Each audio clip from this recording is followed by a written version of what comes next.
안녕하세요. 요즘 제가 가게에서 일을 하며 가장 즐겨 듣는 채널인데요. 이렇게 이곳에 글을 쓰게 될 것이라고는 생각하지 못하고 있다가 용기를 내어서 글을 써봅니다. 이 세상에서 가장 어려운 일이 바로 자식 농사라고 하더니 저는 자식 농사는 잘못 지은 것 같아서 많이 힘든 시절을 겪었어요. 남들한테 부끄러워 말도 못하고 끙끙 앓았던 제 얘기, 그럼 지금부터 시작해 볼게요. 40대 중반에 새 아들을 남겨두고 남편이 병으로 먼저 떠났습니다. 정말 그때에는 살 길이 막막하더군요. 밤낮으로 식당을 다니며 일을 해보아도 이 녀석들이 한창 자랄 남자아이들이라 식비를 대기해도 빠듯했죠. 더군다나 그 당시에 단칸방 월세에 살고 있었는데 매월 나가는 생활비만 해도 감당이 안 되었답니다. 그나마 착실한 남편을 만나 돈을 좀 모아둔 것은 남편이 병중에 있는 2년 동안 병원비로 쓰고도 모자라 빚까지 얻었었죠. 한마디로 첩첩산중이었답니다. 글쎄 어찌나 힘들던지 밤에 욱신거리는 몸을 추스르고 자리에 누우면 베개 잎에 떨어지는 눈물 때문에 베개가 축축해지기 일쑤였어요. 너무 힘들 때에는 나쁜 생각도 해보고 정말 이 아들들도 함께 다 같이 천국으로 가고 싶은 마음도 있었지만 산 사람은 살아야죠. 아무것도 모르고 새근새근 자고 있는 이 녀석들을 보니 감히 그런 생각을 하는 것조차 죄를 짓는 것 같더라고요. 앞이 보이지 않았지만 그래도 아이들을 어떻게든 키워나가야 했기에 식당에서 죽어라 열심히 일을 했습니다. 그때 사장님도 제 딱한 사정을 아시고는 무너져가는 국밥집이 있는데 음식 솜씨와 성실함으로 잘 살려낼 수 있을 거라고 하시면서 해보라고 하시더군요. 당장 가진 돈이 없는데 어떻게 가게를 얻어요? 라고 말씀드렸는데 마침 그 가게의 주인이 제가 일하는 가게 사장님의 친한 친구분이셨는데 1년 정도의 시간을 주고 그때까지 가게 보증금을 나눠서 낼 수 있게 해준다는 말씀을 하셨습니다. 가게에서만 일해서는 우리 아들 3명을 제대로 공부도 못 시킬 것 같은 마음이 들었던 차에 너무 잘 됐다 싶었어요. 그래도 열심히 사니까 이런 분들이 도와주는구나 싶어서 눈물이 흐르며 넙죽 절까지 했답니다. 아이고, 사장님, 이 은혜를 어떻게 갚아야 할지 모르겠네요. 너무 감사합니다. 감사해요. 울고 있는 저에게 사장님이 말씀하셨어요. 그래도 이모님이 참 열심히 주방에서 음식을 만들어준 덕분에 우리 가게 매출도 올랐으니까 이제 저도 도와드릴 차례예요. 열심히 돈 벌어서 빚쟁이들 빚도 갚으시고 아들들도 멋지게 잘 키워보세요. 하시며 용기를 주셨답니다. 그렇게 외진 곳에 다 쓰러져가는 국밥집 사장이 되고 나서 정말 발바닥에 땀이 나고 손가락에 물집이 잡힐 정도로 열심히 일만 했어요. 아궁이에 불을 떼서 하루 종일 푹 고아 육수를 낸 고기 국물에 고기를 넣어 국밥 단일 메뉴로 승부를 걸었습니다. 인테리어요? 그런 건 신경 쓸 여력도 돈도 없었지요. 그냥 깨끗하게 쓸고 닦고 청소하고 그렇게 장사했습니다.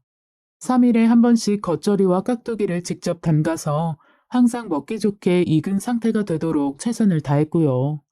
음식은 정성이라고 하니까 정성을 듬뿍 담아서 만들었더니 서서히 손님이 하나둘 찾아오기 시작했답니다. 그때 우리 아들들 나이가 14살, 12살, 그리고 7살이었어요. 첫째 아들은 한창 사춘기에 접어들 나이였고 막내는 아직 엄마 손이 많이 필요한 유치원생이었죠. 엄마가 가게에 있으니 하루 종일 엄마 가게에서 놀고 먹고 낮잠도 자고 막내는 그렇게 키웠답니다. 중학교에 들어간 첫째는 한참 사춘기라서 그런지 비싼 옷만 사달라고 투덜대고 엄마 가게가 창피하다면서 잘 오지도 않고 그러더군요. 그래도 장남이 잘 돼야 집안이 좋다라고 생각했던 저는 그런 장남에게 헌신적으로 해주었답니다. 동생들 모르게 갖고 싶다던 비싼 점포도 사주고 운동화도 사주고 또 없는 돈에 몰래 용돈도 쥐어주고 온갖 노력을 다 해보았는데도 쉽지가 않더군요. 이래서 아빠의 빈자리가 크다라는 말이 딱 맞는 것 같았습니다. 마음속으로 죽은 남편이 얼마나 그립던지요. 그렇게 밤에 잠도 제대로 못 자고 열심히 국밥을 만들어 판 덕분에 나날이 국밥집 장사가 괜찮아지기 시작했답니다. 좀 외진 곳에 있어서 많이 걱정을 했는데 어떻게들 알고 와주시는지 너무나 감사했어요. 그렇게 4년쯤 지나고 나니까 직원 2명의 손이 절실히 필요할 만큼 장사가 잘 되었답니다. 물론 가게를 시작할 때 못 냈던 보증금도 다 갚고 남편의 병원비로 진 빚도 다 갚을 수 있었어요. 아이들도 더 좋은 음식, 더 좋은 옷을 사줄 수 있어서 행복했습니다. 그리고 이전 가게 사장님께서 정말 많은 도움을 주셨는데요. 가끔씩 들러서 가게의 이곳저곳 고장난 부분을 손봐주시곤 하셨죠. 손님도 많이 데려와 주시고 또 가끔 저녁 시간에 술이 얼큰하게 취하신 남자 손님들의 행패가 있을 때에는 든든하게 잘 해결해서 돌려보내주신 적도 있었답니다. 사실 가게 사장님도 아이가 둘 딸린 호랍이셨어요. 누구보다 홀로 아이 키우는 마음을 알고 많이 도움을 주셨는데 저에게 호감을 표한 적도 있으시답니다. 그러나 저는 그저 마음만 고맙게 생각하고 일에 더 집중하고 싶었어요. 무엇보다 아들 3명을 보란듯이 잘 키우려면 제가 다른 쪽으로 마음을 흔들리면 안 된다고 생각했기 때문이었답니다. 혹시라도 내 새끼들 잘못될까 봐서요. 아마 자식 가진 엄마들이라면 제 마음 충분히 이해하실 겁니다. 그렇게 쑥쑥 자라난 아들 셋은 어느덧 어엿한 성인이 되었고 24시간 영업을 쉬지 않고 한 덕에 국밥집도 날이 갈수록 번창했어요. 어엿하게 인테리어도 다시 하고 조만간 2호점을 낼까 고민을 할 정도였죠. 그런데 참 자식 농사가 어렵다더니 첫째, 둘째 아들 때문에 너무 힘이 들었습니다. 자식 하나 바라보고 열심히 여기까지 달려왔건만 이놈들이 아직도 정신을 못 차린 것 같아요. 어느 날은 가게에 들른 첫째 아들이 저 몰래 카운터에서 돈을 빼가는 걸 보게 되었답니다. 그 당시에는 카드보다 현금으로 많이들 사먹을 때라 현금이 늘 많이 있었거든요. 이놈을 붙잡아서 혼내줄까 하다가 뭔가 급한 사정이 있나 보다 하고 한 번은 눈 감아주기로 했어요. 그래도 장남인데 사이가 더 안 좋아질까 봐요. 그리고 현금을 카운터에 많이 두지 않고 주방 쪽 항아리 안에 바꿔서 넣어놓기 시작했답니다. 그런데 또 어느 날은 어떻게 알고 큰아들 놈이 어슬렁어슬렁거리더니 주방 쪽에 가서 뭐를 찾고 있는 게 보였어요. 가만히 행동을 살펴보니 또 돈을 가져갈 심산인지 기웃기웃 그러더니 드디어 주방 쪽 항아리 안에 현금을 발견하고는 준비한 비닐봉지에 돈을 넣고 있는 게 아니겠어요? 이렇게 두다간 도둑을 만들 것만 같아서 참을 수가 없었습니다. 너 지금 뭐 하는 짓이냐? 내가 지금 도둑놈을 키운 거냐? 아, 뭐야. 진짜 깜짝 놀랐잖아. 엄마가 아들한테 이 정도도 못 줘? 엄마가 됐으면 장남한테 이 정도는 줄 수 있잖아. 나 지금 이거 필요하니까 엄마 나 말리지 마.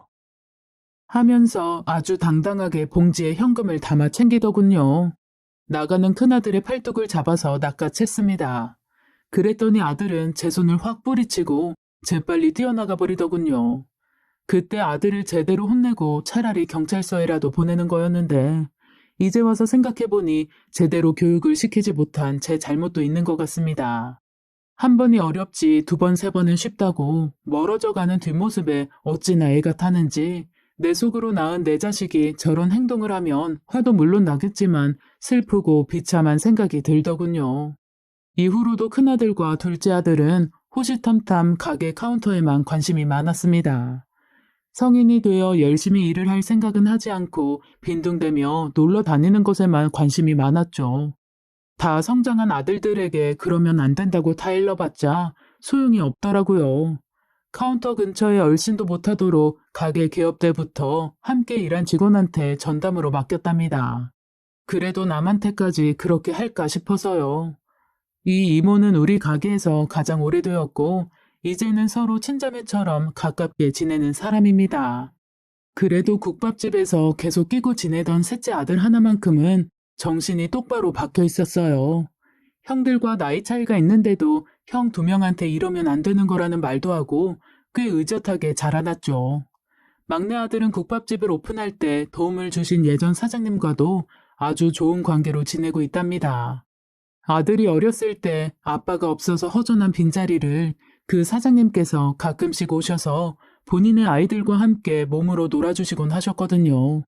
저는 유일하게 믿고 의지할 곳이라고는 막내 아들 하나뿐이라서 속상한 일도 얘기하고 같이 밥도 먹고 많은 시간을 함께하는 편이랍니다.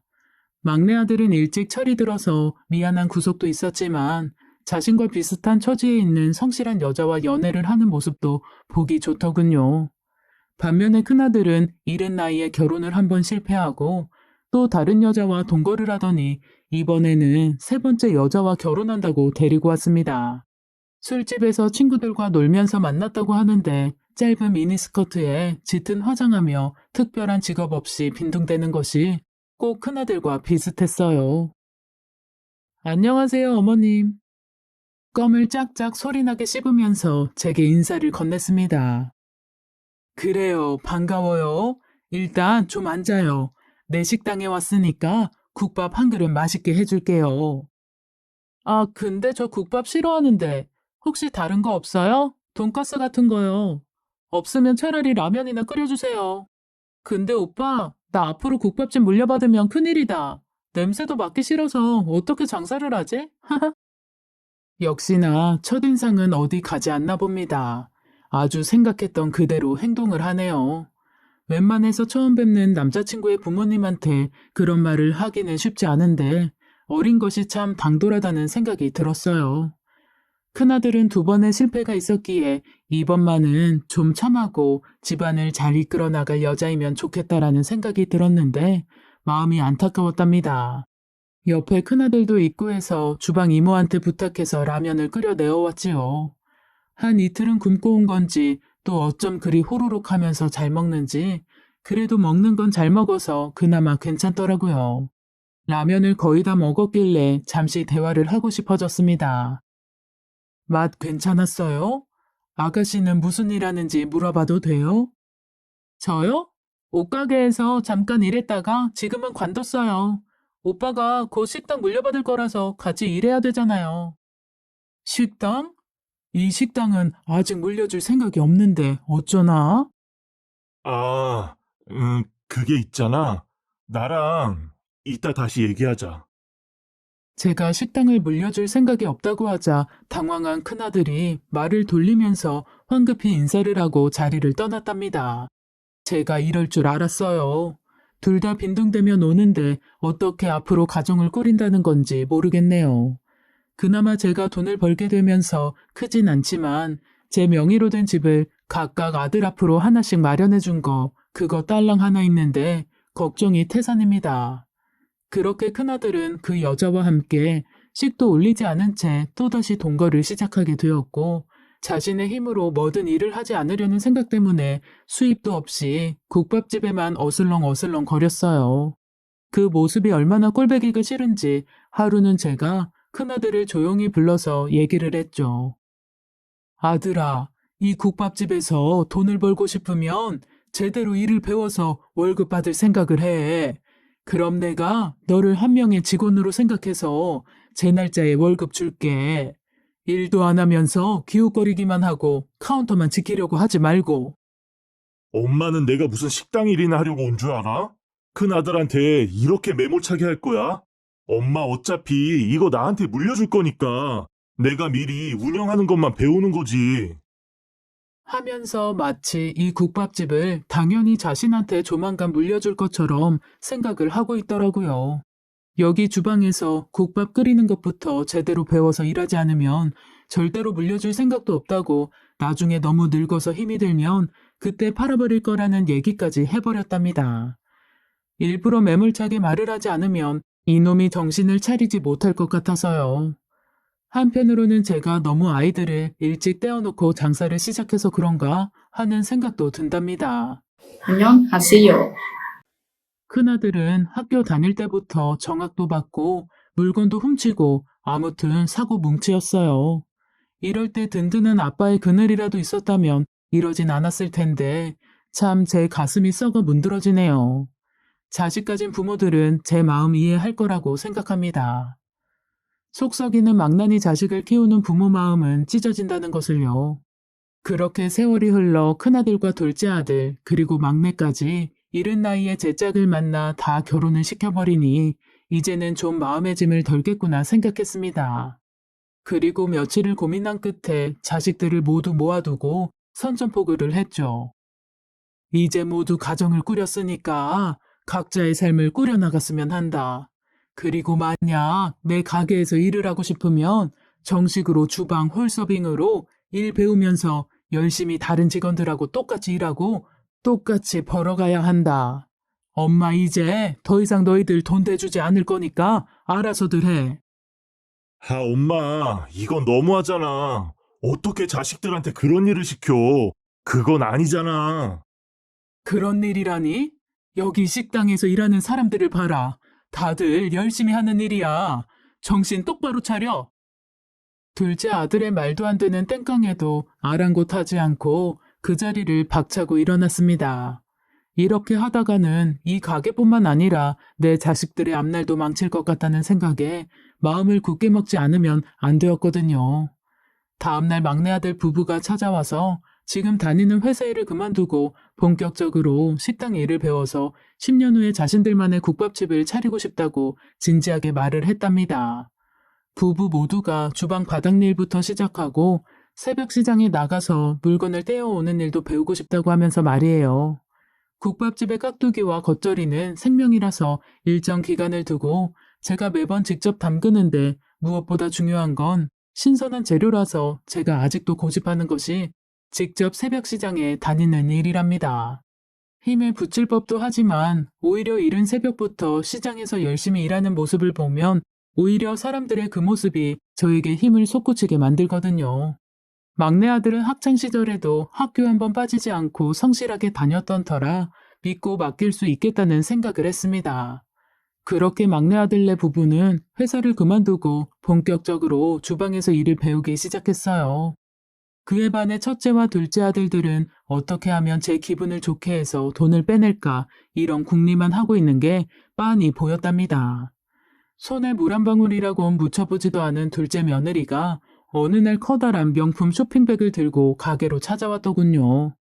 백화점에 구경 갔다가 어머님 생각이 나서 사왔다고 하면서 커다란 명품백을 건네주는데 자세히는 몰라도 엄청나게 비싼 거라고 주방 이모가 말을 해주었습니다. 둘째 아들은 근근히 알바나 좀 하고 주식이나 하는데 무슨 돈이 있어서 이런 비싼 명품백을 사느냐고 물었더니 자기 친정엄마가 용돈을 좀 주셔서 그 돈으로 살고 있다고 말을 하는 겁니다. 스스로 일을 할 생각은 하나도 보이지 않았어요. 그러면서 하는 말이 어차피 이 가게를 곧 물려받게 될 거라고 생각한다면서 형님네와 함께 잘 운영해 볼 생각을 하고 있다는 말을 했습니다. 그런 소리는 누구한테 들었는지 모르겠다. 나는 분명히 그런 말을 한 적이 없는데 가게 일을 배우지 않으면 절대로 그 누구도 넘볼 생각 하지 말거라. 그리고 이 비싼 명품백은 나는 들고 나갈 곳도 없고 어울리지도 않으니까 친정 어머님 갖다 드리거라. 네? 어머님, 아무리 그래도 제가 정성껏 골라온 건데 너무하신 거 아니세요?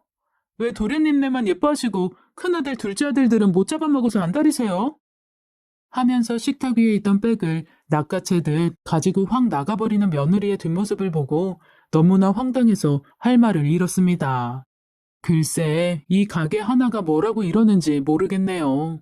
이놈들이 하도 속을 썩이니 차라리 장사가 잘 안 되는 가게였으면 좋겠다라는 생각까지 들 정도였습니다. 넋이 나간 채로 앉아있으니 친자매처럼 지내는 주방이모가 나와서 저를 달래주더군요. 장사를 시작하고 가장 먼저 만난 인연으로 30여 년이 다 된 지금까지 저와 같이 함께하는 사이랍니다. 때론 친구처럼, 때론 가족처럼 일거수일투족 다 알고 나에게 힘이 많이 되어주는 고마운 사람이지요.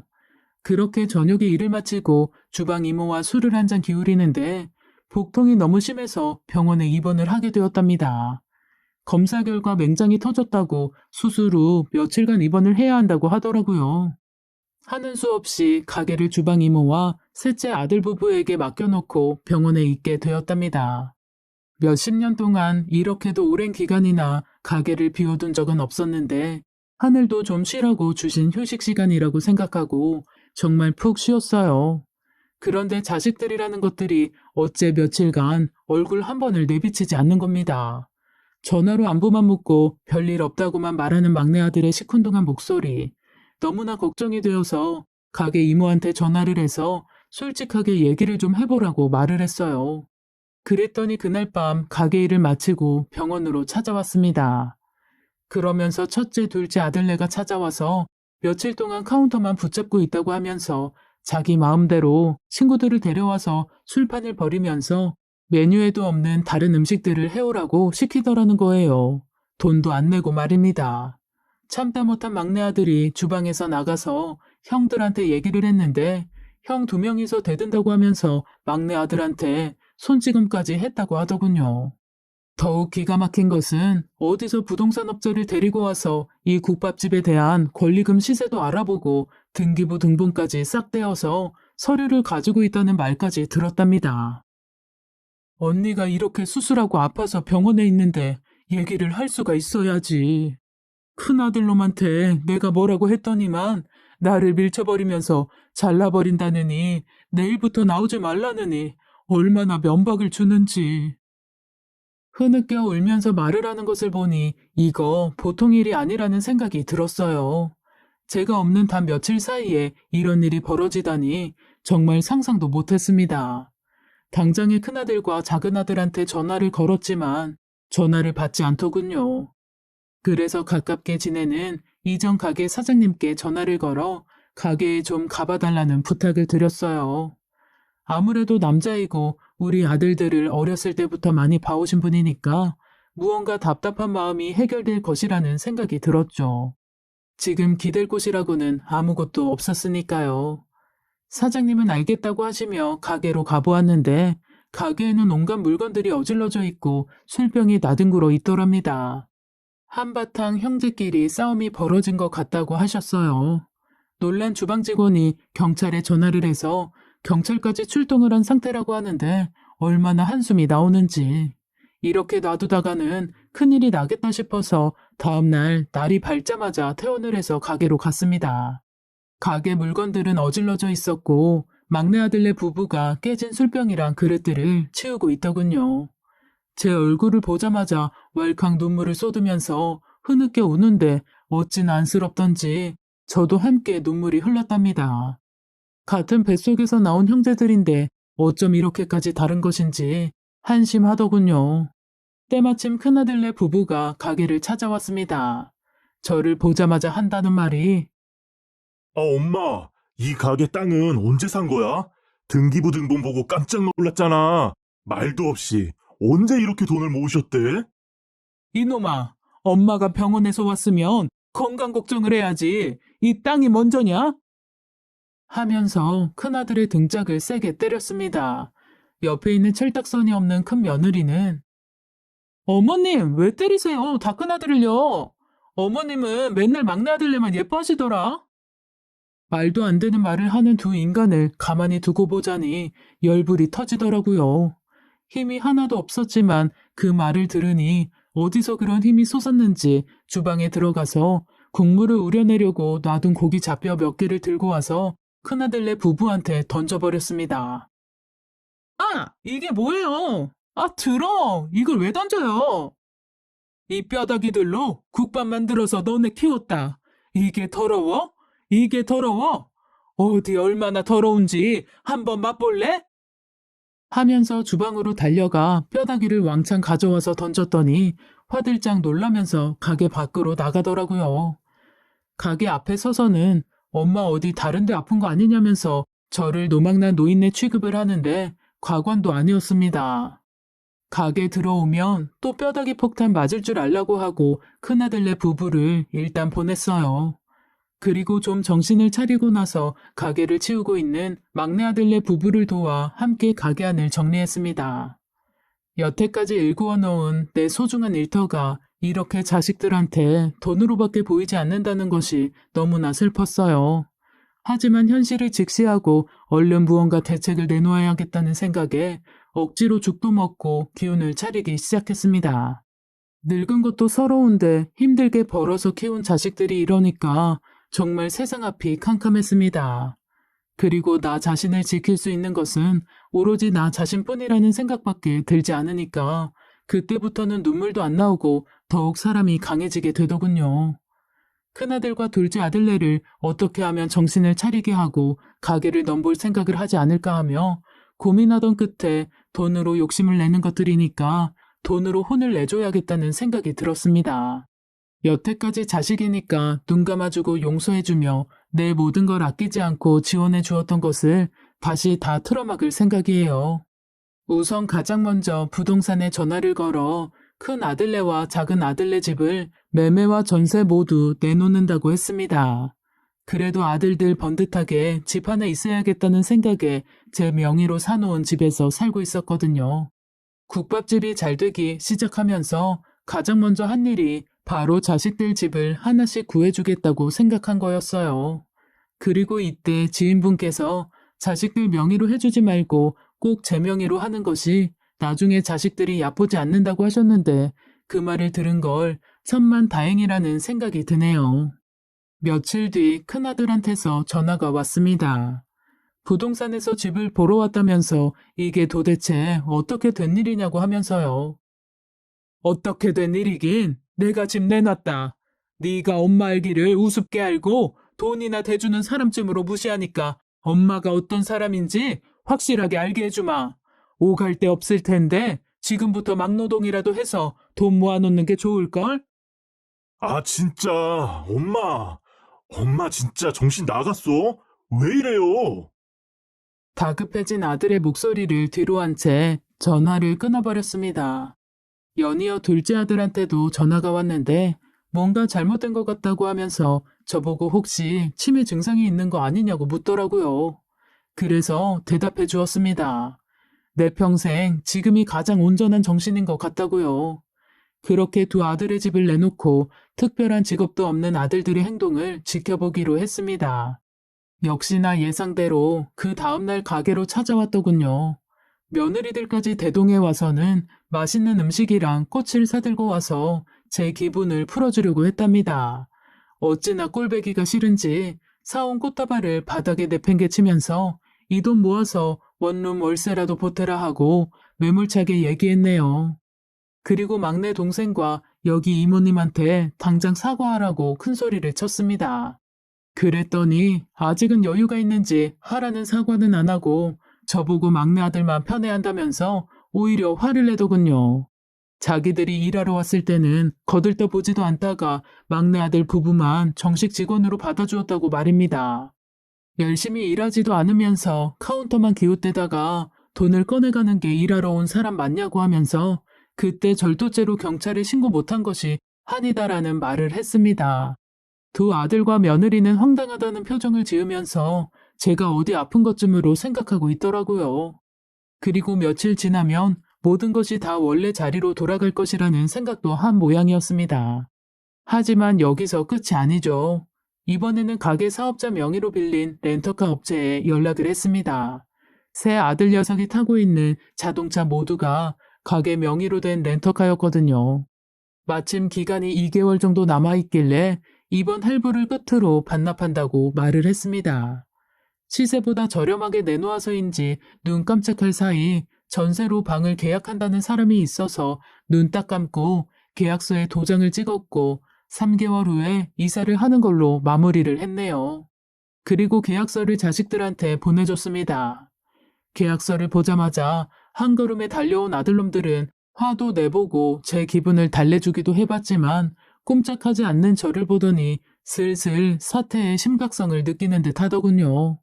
당장 부인과 함께 살 집과 차까지 없어진다고 생각하니까 아찔하지 않을 수가 없죠. 그러더니 이번에는 무릎을 꿇고 사정을 했습니다. 엄마, 진짜 미안해. 앞으로 안 그럴게. 엄마 가게 넘보지 않을게. 제발 집하고 차는 좀 해줘. 회사에도 취직하고 열심히 일할게. 어? 미안해, 엄마. 말만 하지 말고 행동으로 보여줘야지.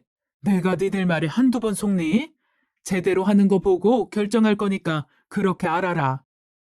두어 달이 흐르고 한동안 얼굴을 내비치지 않던 둘째 아들이 무척 수척해진 모습으로 가게를 찾아왔더라고요. 집도 차도 없어질 판이라서 며느리가 집을 나가 친정에 갔다고 했습니다. 그래서 혼자 술로 하루하루를 버티고 있다고 하는데 얼마나 마음이 아프던지요. 그래서 제가 얘기했습니다. 너를 진짜로 사랑하는 여자라면 다시 돌아올 것이니까 그동안 너도 변화된 모습을 보여주라고요. 이번 기회에 새롭게 다시 살아보자 하면서 따뜻한 국밥 하나를 내어주었답니다. 둘째 아들은 국밥을 먹으면서 저에게 어렵게 한마디 꺼내더라고요. 엄마, 저기, 죄송해요. 염치가 없네요. 저, 여기서 일 배우게 해주세요.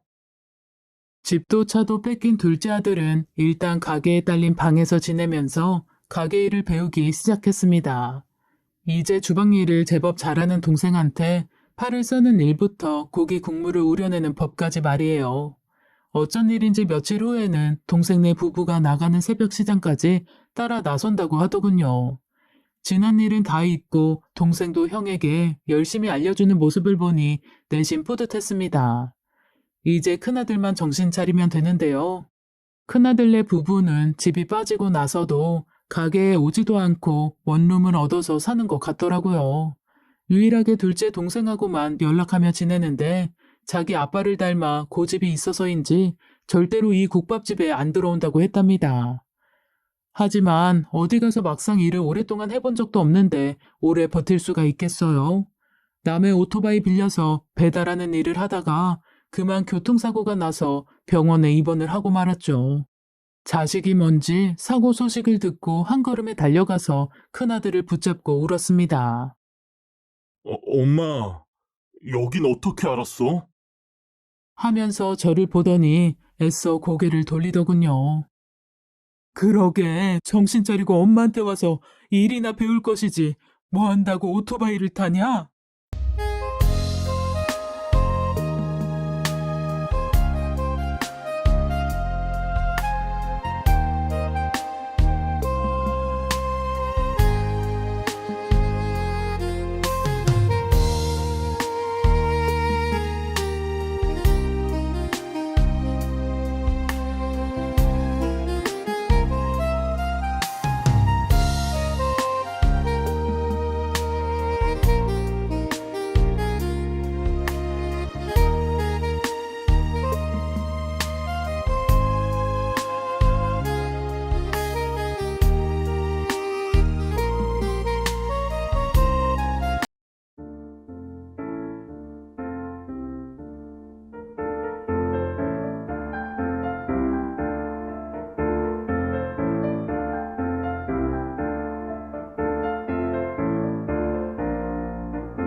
다행히 큰 사고는 아니라서 한 달 정도 다리에 깁스를 하면 된다고 했습니다.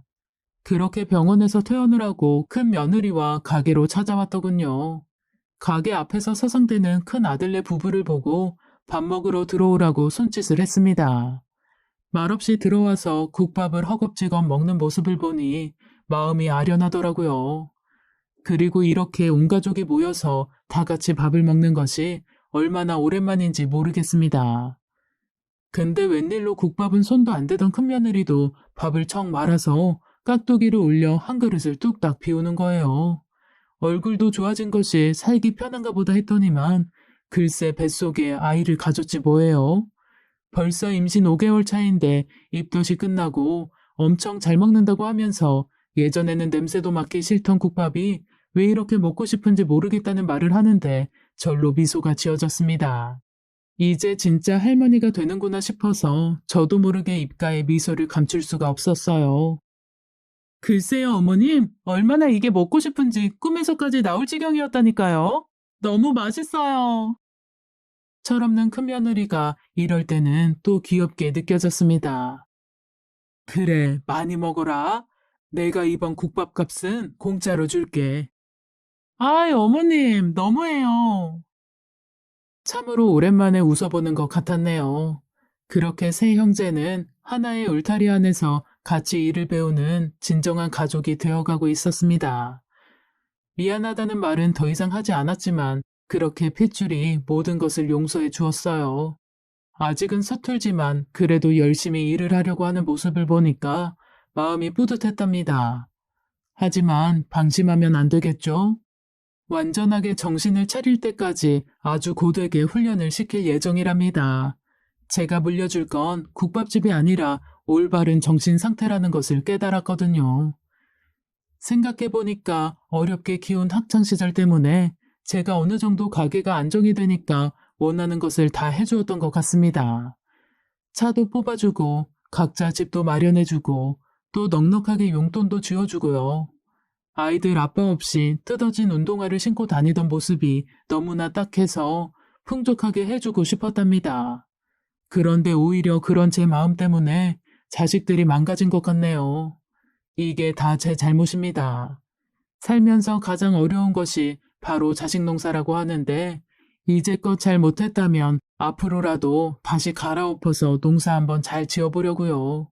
큰아들은 본인들이 얻어놓은 원룸에서 지내며 가게에서 열심히 일을 하고 있고 작은 아들은 가게에서 딸린 방에서 혼자 지내며 야간 근무를 하고 있답니다. 아직 썩 내키지는 않지만 기본 월급은 챙겨주면서 지켜보고 있는 중이에요. 몇 달 후 작은 며느리가 찾아와서 둘째 아들도 국밥집 근처에 작은 방을 얻어 나가 살게 되었답니다. 얼마 후 큰아들한테 전화가 왔어요. 엄마, 나 잠깐 병원에 좀 가야 할 것 같아요. 우리 아이가 나오려나 봐요. 한껏 상기된 목소리로 큰아들이 얘기를 하길래 제 차 키를 건네주었습니다. 운전 조심해서 잘 태우고 가, 응? 병원 가면 바로 전화하고, 알았지? 이제 우리 아들 아빠 되는구나. 다음날 새벽 6시 55분, 우렁찬 남자아이가 태어났다고 전화를 하는 큰아들의 목소리를 들으니까 눈물이 나서 말을 잇지 못했습니다. 제가 처음 우리 아들을 얻었던 그때 그 모습이 생각나서 너무 대견했거든요.